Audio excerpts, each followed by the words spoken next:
Hello everyone. बच्चों, आप सभी कैसे हो? व्युत्पत्ति की ई पाठशाला में आप सभी का बहुत बहुत स्वागत है।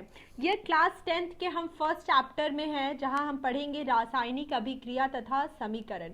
इस चैप्टर में हम सबसे पहले देखेंगे कि परिवर्तन क्या होता है। तो बच्चों, आप सभी ने अपने घरों में ऑब्जर्व किया होगा बहुत सारी चीज़ें, और जैसे दूध से दही का बनना, लोहे में जंग का लगना, कागज के टुकड़े करना, कागज का जलना, हमारी उम्र का बढ़ना, और भी बहुत सारी चीजें जहां परिवर्तन होता है। तो परिवर्तन कितने प्रकार के होते हैं और ये परिवर्तन क्यों होते हैं, हम इसे समझेंगे। तो बच्चों, परिवर्तन में सबसे पहले दो चीजें होती हैं, एक होता है मूल पदार्थ और एक होता है अंतिम पदार्थ। अगर आपको पदार्थ के बारे में जानना है तो आप 9th का फर्स्ट चैप्टर देख सकते हो, हमारे आसपास के पदार्थ। वहां पे हमने बहुत अच्छे से समझा है कि पदार्थ क्या होता है। तो किसी भी परिवर्तन के लिए दो चीजें डिपेंड करती हैं, और हम एक दूसरे के रेस्पेक्ट में लेते हैं कुछ समय के अंतराल के बाद। जैसे मूल पदार्थ मतलब आपने कोई चीज स्टार्टिंग में देखी हो और कुछ समय के पश्चात उसका रूप रंग में परिवर्तन हो गया, मतलब वह अंतिम अवस्था में है या उसे अंतिम पदार्थ कहेंगे। तो मूल पदार्थ क्या है, अंतिम पदार्थ क्या है, और कैसे इसमें परिवर्तन किया जाए कि हम परिवर्तन के प्रकार में पहुंचेंगे। तो आज हम देखते हैं कि परिवर्तन दो प्रकार के होते हैं। पहला है भौतिक परिवर्तन, दूसरा है रासायनिक परिवर्तन। भौतिक परिवर्तन क्या होता है, जिसे हम फिजिकल चेंजेस भी बोलते हैं, फिजिकल चेंजेस। तो भौतिक परिवर्तन या फिजिकल चेंजेस क्या होते हैं, इसमें कोई भी नया पदार्थ नहीं बनता, कोई भी नया वस्तु नहीं बनता। इसमें जो गुणधर्म होते हैं मूल पदार्थ का और अंतिम पदार्थ का समान होता है। जैसे हमने जल लिया, जल को फ्रीज में रखा, आइस बन गया। उसे गैस पे रखा, वह जलवाष्प बन गया। तो हमने क्या देखा कि जल की अवस्था का परिवर्तन हुआ है, लेकिन अगर ग्लास में रखे जल का अणुसूत्र लिखें तो वह H2O, और अगर आप उसे बर्फ के रूप में लिखें तो भी H2O सॉलिड। सॉलिड मतलब ठोस अवस्था, और L लिक्विड मतलब द्रव की अवस्था। तो यहां पर हमने क्या ऑब्जर्व किया कि प्रारंभिक स्थिति में हमारा जल द्रव की अवस्था में है और अंतिम स्थिति में वह बर्फ की अवस्था या सॉलिड अवस्था में है, लेकिन यहां पर उसका फॉर्मूला चेंज नहीं हुआ है बच्चों। जैसे कि अगर हमने कोई कागज लिया और इस कागज के हमने टुकड़े कर दिए छोटे छोटे, तो क्या इस कागज के टुकड़े को करने के पश्चात इसकी अवस्था में क्या परिवर्तन हुआ है? इसकी अवस्था में किसी भी प्रकार का परिवर्तन नहीं हुआ है। यहाँ पर कागज जिन चीजों से मिलकर बना होता है, उसके टुकड़े होने के पश्चात भी वह रासायनिक, वह गुणधर्म या वो प्रॉपर्टीज अभी भी इस कागज के पास है। मतलब यहाँ पर कोई भी नया पदार्थ नहीं बना है। यहाँ पे जो फॉर्मूला यूज होता है या अणु सूत्र या रासायनिक सूत्र जो हम यूज करते हैं, जिसका उपयोग करते हैं, वह मूल अवस्था और अंतिम अवस्था में समान रहती है। बच्चों, रासायनिक परिवर्तन जिसे हम केमिकल चेंजेस भी बोलते हैं, केमिकल चेंजेस। तो केमिकल चेंजेस में क्या होता है, रासायनिक परिवर्तन क्या होता है, जब किसी नए पदार्थ का निर्माण होना। मूल पदार्थ और अंतिम पदार्थ का गुणधर्म अलग होता है। जैसे अगर हमने कोई कागज लिया और उसे जला दिया तो हमें मिलता है राख। अब एक बात बताइए बच्चों कि अगर आपने कागज को जलाया, उसके पश्चात जलाने के पश्चात हमें राख की प्राप्ति होती है, तो क्या इस राख का प्रॉपर्टीज या गुणधर्म उस कागज के समान है?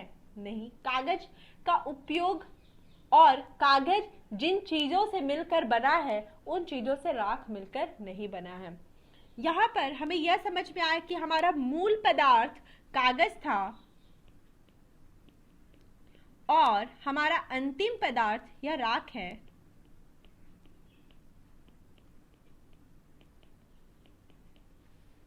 दोनों का गुणधर्म अलग है। जैसे अगर हमने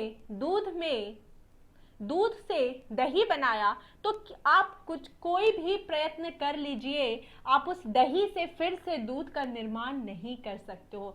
यहाँ दूध की जो प्रॉपर्टीज होती है या उसका जो गुणधर्म होता है वह बिल्कुल ही दही के प्रॉपर्टीज या दही के गुणधर्म से अलग होता है। तो रासायनिक परिवर्तन में अपने दिमाग में यह बात बहुत ही क्लियर रखना कि सिर्फ और सिर्फ नए पदार्थ का निर्माण होता है जिसका कोई भी प्रॉपर्टी उसके मूल पदार्थ से मिलता नहीं है।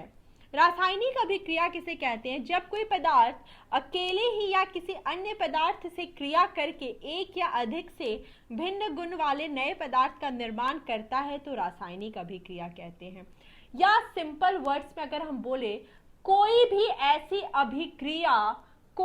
ऐसी अभिक्रिया जहां रासायनिक परिवर्तन होता है उसे हम रासायनिक अभिक्रिया कहते हैं।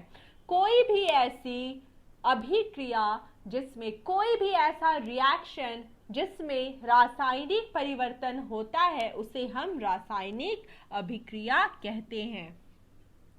या हम देखते हैं कि कैल्शियम कार्बोनेट ठोस की अवस्था में लिया है हमने, उसे ताप देने पर वह कैल्शियम ऑक्साइड और कार्बन डाइऑक्साइड में चेंज हो जा रहा है। इसका मतलब क्या है बच्चों कि यहाँ पे कैल्शियम कार्बोनेट एक मूल पदार्थ था, कैल्शियम ऑक्साइड और कार्बन डाइऑक्साइड यहाँ पर अंतिम अवस्था है या अंतिम पदार्थ है। अब क्या है कि क्या कैल्शियम ऑक्साइड और कार्बन डाइऑक्साइड की जो प्रॉपर्टीज हैं या उनका जो गुणधर्म है वो कैल्शियम कार्बोनेट के जैसा है? जी नहीं। मतलब यह एक रासायनिक परिवर्तन है और इस प्रकार के परिवर्तन को हम या इस प्रकार की ऐसी अभिक्रिया को हम रासायनिक अभिक्रिया कहते हैं। जैसे हमने हाइड्रोजन गैस लिया और ऑक्सीजन गैस लिया और यहाँ पर जल का निर्माण हुआ। जल का उपयोग हम अपने दैनिक जीवन में करते हैं। ऑक्सीजन का उपयोग हम श्वसन के लिए करते हैं, सांस लेने के लिए करते हैं। उसी प्रकार हाइड्रोजन गैस का उपयोग है। पर क्या हाइड्रोजन गैस और ऑक्सीजन गैस के प्रॉपर्टीज या उनका गुणधर्म जल के गुणधर्म से मिलता है? जी नहीं। ये हाइड्रोजन गैस, ऑक्सीजन गैस और जल, ये तीनों ही अलग अलग प्रकार के गुणधर्म प्रदर्शित करते हैं और यह अभिक्रिया भी एक रासायनिक अभिक्रिया है।